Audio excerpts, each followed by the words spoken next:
2007 5.4 liter Triton F-150, no crank, no start. Let's go and try and start up this truck so you guys can see exactly what it's doing.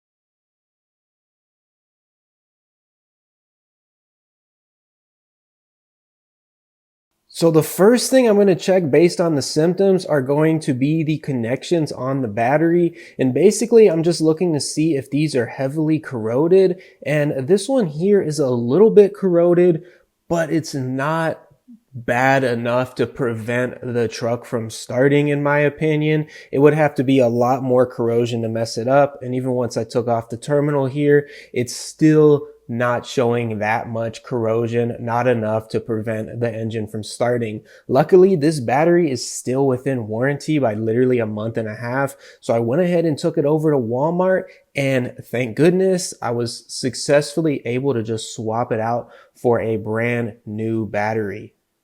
Here's the brand new battery. You guys can see I just went ahead and got the exact same one since it's covered completely by the warranty, and I don't have to pay for another one. So hopefully this one works better and it fixes the truck.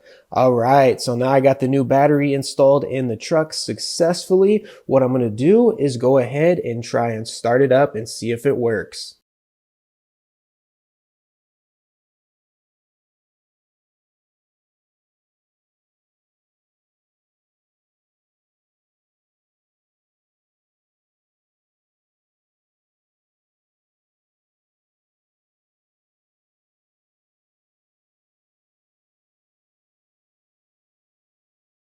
All right, it was the battery and everything is successfully working now. And I also had it tested at AutoZone before I took it into Walmart just to make sure the battery was bad. And I also want to point out that if you ever go to start the F-150 here or even another car and it makes a noise, it's also going to be the battery. So sometimes the battery shows up a little bit different if it's bad, but everything is good to go. I appreciate you guys watching. Make sure you stay tuned for some other videos coming real soon because I'm going to be doing some more work on this truck because it needs a little love.